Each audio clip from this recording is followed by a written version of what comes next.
ကျွန်တော်ဒီနေ့မျှဝေသွားမယ်အသုံးအနှုန်းလေးကိုအခြေအနေ3ရပ်ပေါ်မှာမူတည်ပြီးတော့ကျွန်တော်ပြောပါတယ်နံပါတ်1 not noticeable တစ်ခါတည်းမှာ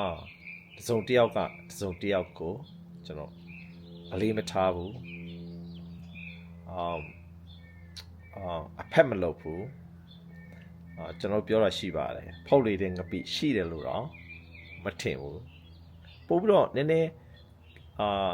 ရိုင်းတယ်လို့ထင်ရတဲ့စကားလုံးလေးဆိုရင်တော့လူရမသွင်းဘူးပေါ့နော်အဲ့ဒါကိုဒီမှာသူတို့ဘယ်လိုပြောကြသလဲနံပါတ်2အခြေအနေ not important အရေးထားစရာမလိုအရေးမကြီးဘူးအဲ့လိုအခြေအနေနဲ့ကြုံလာမယ်ဆိုရင်လေဒီစကားလုံးလေးကိုသုံးပြီးတော့ပြောပါတယ်နံပါတ်3အခြေအနေ do not pay attention to အာယုစိုက်စရာမလိုဘူးဂရုပြုစရာမလိုဘူးအဲ့လိုအခြေအနေပေါ်မူတည်ပြီးသုံးကျင်တယ်ဆိုရင်လေဒီစကားလုံးလေးကိုသုံးပြီးတော့ပြောကြပါတယ် She's quiet and doesn't speak up much so she's easy to ignore but she worked really hard ဒီနေ့မှာပြောချင်တာကသူမ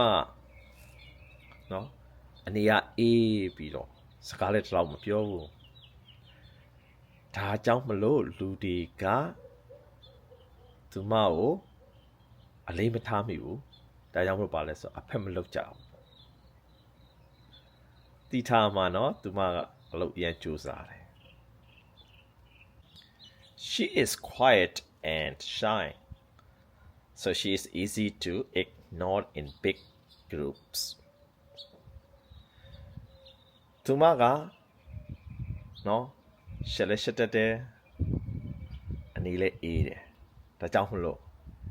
big groups ဒီနေရာမှာ big groups ဆိုတာဘာလဲဆိုတော့ပါတီလို့ကျင်းပတဲ့နေရာတွေ event တွေမှာလူအများကြီးနဲ့နော်ပျော်ပါရမယ်နေရာတွေလုံမှာဆိုအစည်းအဝေးတွေလုပ်ကြတယ်အများအလဲမှာသူမပါလဲဆိုမထင်ပေါ်ဘူးလူတွေကသူမကိုတတိမထားမိဘူးဘာကြောင့်လဲဆိုတော့သူမစကားလည်းမပြောဘူးအနီလည်းအေးတယ်ရှက်လည်းရှက်တတ်တယ်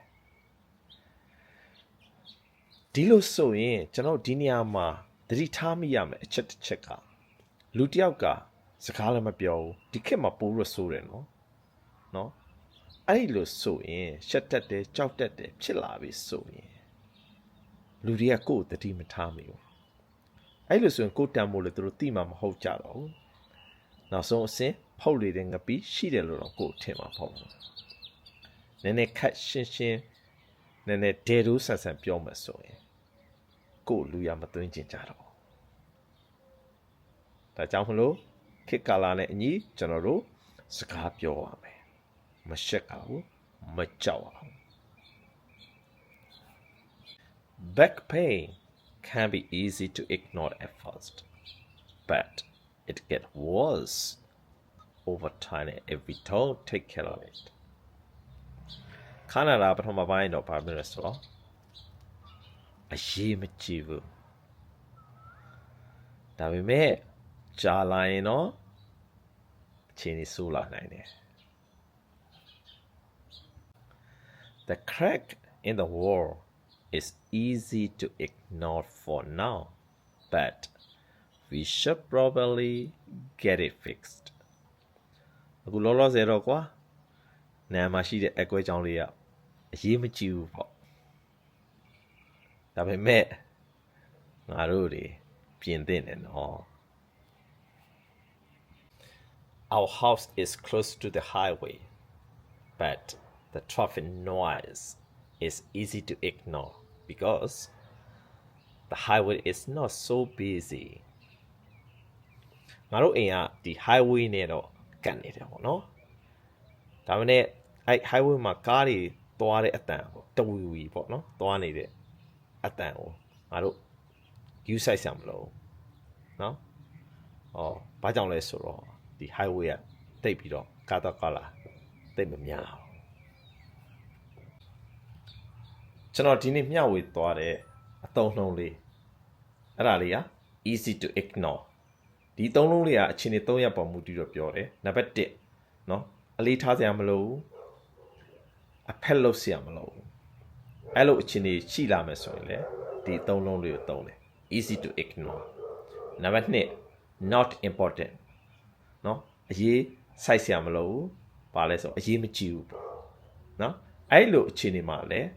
easy to ignore နံပါတ်3 do not pay attention to အဲ့လိုအခြေအနေကြုံလာပြီเนาะကိုတွေကဘာမှ view ပြုစရာမလိုဘူးဆိုရင်လေ easy to ignore ဒါဆိုရင်ဒီသုံးလုံးလေးဒီနေ့ပဲစပြီးတော့သုံးလိုက်ပါနောက်ဗီဒီယိုမှာတွေ့မယ်နော် bye bye